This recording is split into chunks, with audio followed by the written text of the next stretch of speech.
Welcome back to another episode of Rock Boys Football. Yesterday afternoon, Hugh Freeze, the Auburn Tigers, land a potential diamond in the rough. And I'll just put my hand up real quick for the Auburn fans and say we didn't break this one down yesterday because I had to go back and watch this kid. I had not really heard of Eric Perry until he committed to Auburn yesterday, dove back into some of that junior year stuff. He's a quarterback at the high school ranks that's going to be transitioning to the running back position. The projection, the evaluation's a little bit murky because he's going to be making a position change. But I'll say this, kid's a natural ball carrier. Like, some real juice when he has the football in his hands. The short area quicks are there. He has some home run playability. A guy that, for lack of better terms, when you turn on the film from his junior year and you watch him at the quarterback position and he decides to become a runner of the football, he kind of has that it factor about him. He knows what he's doing as a ball carrier, which makes you feel pretty good about the position change to the running back spot. And I'll say this, I don't have a problem with Auburn taking this kid this early. Number one, because they've taken him this early, that tells me Auburn likes this kid. And it's not like Auburn is starving for a running back commitment. They got some really good running backs on their board in 2026. Pretty deep running back room going into the 2025 year. It's not like they had to take this kid out of necessity. I think they're taking him because they think he has the opportunity to become a difference maker in the SEC. We'll talk about what he brings. I want to talk about where Auburn is going on the recruiting trail because I got some takes that Auburn is a program under Hugh Freeze, and he's revolutionized this program as a recruiting program. You know, under Brian Harsin, there was, for lack of better terms, a lot of fear from Brian Harsin. Like, he was kind of afraid to go out and get into these big time recruiting battles for some of the best players across the country. The thing I respect the heck out of for Hugh Freeze, he ain't going to take a backseat to nobody on the recruiting trail. He is going to go out and take big swings at some of the best players across the country. And over the last 2 years, we've seen Hugh Freeze and Auburn win out for some of these guys, whether it's on the recruiting trail, whether it's in the transfer portal. You're going to see Hugh Freeze and Auburn do it again in 2026. And although it's hard to get a feel for which guys Auburn's going to go out and get it done for, I love to see Hugh Freeze trying to maximize this program and treating this program like it's a top program in the country. You want to play like a top program in the country on the fall. You have to operate like a top program in the country in the summer. Hugh Freeze is trying to do that for Auburn, something that Brian Harsin just never did. Going to get into Eric Perry, talk about a few other names that are kind of coming off the board for Auburn maybe relatively soon. Before we get into it, as always, to the Auburn fans, it been really fun talking this. Ever since Hugh Freeze has taken over this program, I've personally had a blast talking this football team. The amount of support the Auburn fans have shown the boys, not only in the season, but in the offseason as we get nitty gritty, talking some of these guys on the trail. Can't thank you guys enough. If y'all do enjoy the content, consider subscribing to the channel. Without further ado, let's get into it. Let's start with EP here. Yeah, I think it's fun. I mean, okay, so you turn on the film, and one, he does look like a running back. You know, a thick lower half, has some really good contact balance, just playing the quarterback position because he's the best player on the football field for his team.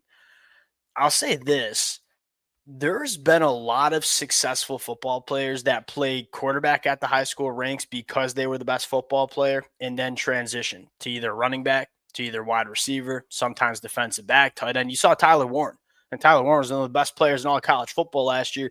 He was a quarterback coming out of high school. I think the reason you see quarterbacks have so much success transitioning to other positions because they got a really good feel for the game. You know, when you're playing that quarterback spot, you're responsible for not only what you're supposed to be doing, but what everybody's around you supposed to be doing as well. So when you transition to a spot like the running back position, the game is pretty slow and it's pretty easy to understand what you're supposed to be doing and kind of master a different position. You've seen a lot of guys have success transitioning from the quarterback position. I think Auburn is hoping that kind of takes place for Eric Perry. And again, the thing I'll stress is this kid's a natural ball carrier. This ain't just, hey, we're taking him because he's a really good athlete.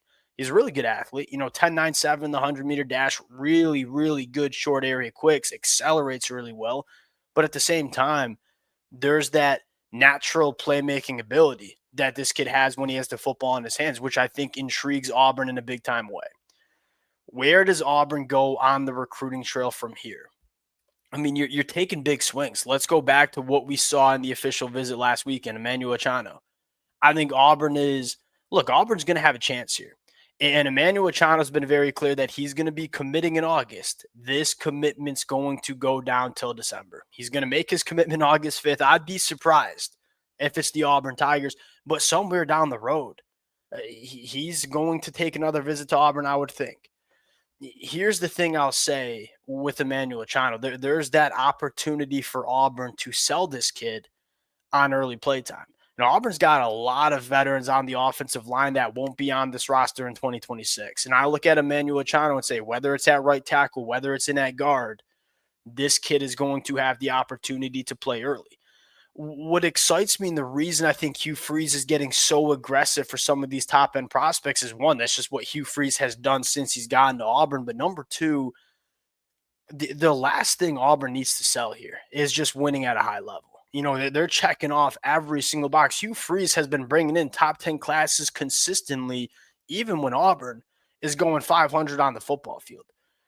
What happens if Auburn goes 9-3, potentially 10-2? I've been very vocal. I think Auburn has the roster to bang with anybody in the country. I think what excites me the most is not necessarily what this class will look like in the fall. What's this class going to look like in the winter if Auburn starts winning some football games? We saw the exact same thing with Florida last year.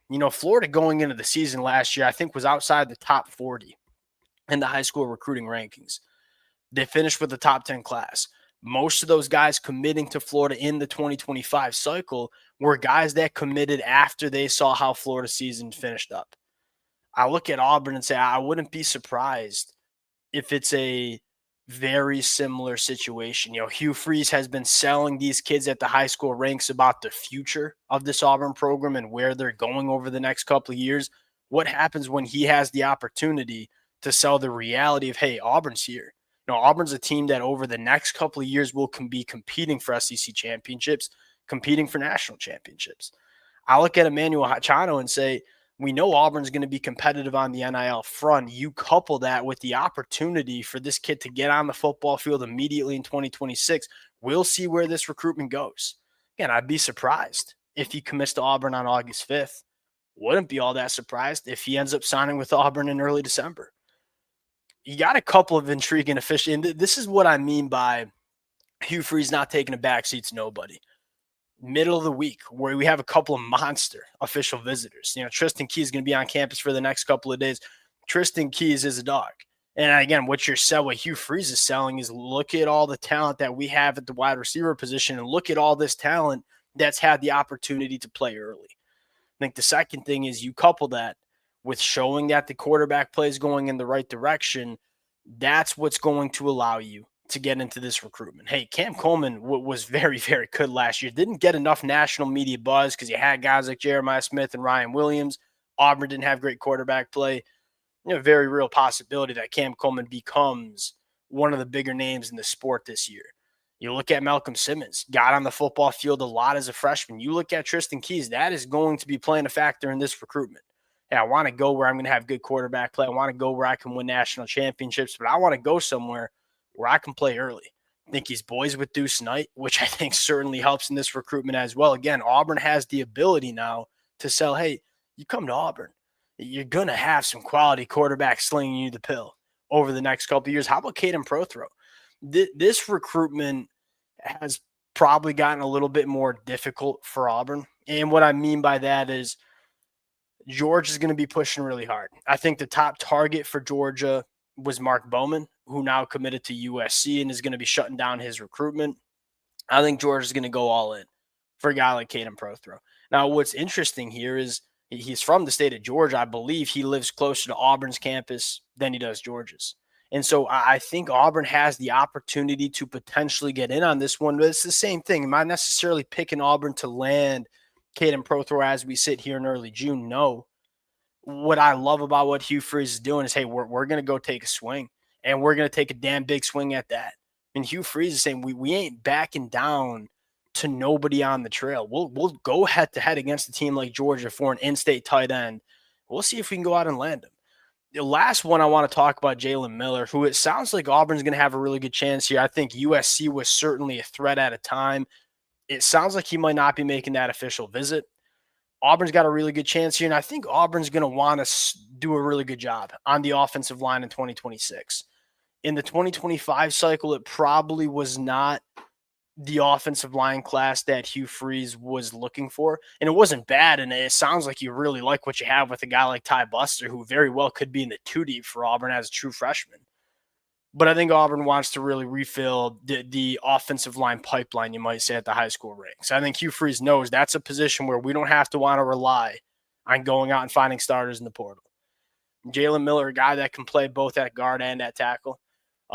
Very similar to Immanuel is just a more physically developed ass kicker than Jalen Miller at this stage, but very similar kind of guys that give you that guard tackle versatility, which Auburn clearly covets on the recruiting trail. We'll see how it works out. It's going to be fun. Whether it's fun in the month of June or July, whether it gets fun in December, you feel like Auburn is going to have some fireworks on the trail. We've seen them do it every single year since Hugh Freeze has been there, especially if this team starts winning football games in 2025. If Auburn can show that, hey, we've done a really good job recruiting. Can we show that we're developing these guys at the right level and we show that we're putting out good football teams in the fall? That has the chance to significantly change what Auburn can do in 2026. Again, we were selling the future the last couple of years. Can we now sell a reality of Auburn being one of the best teams in the country? If you can do that, it's going to let this team get hot on the recruiting trail. We'll close it out there. Appreciate you guys rocking with it. A lot more to talk about over the next couple of days and weeks. Appreciate you guys, and we'll talk to y'all later. Peace.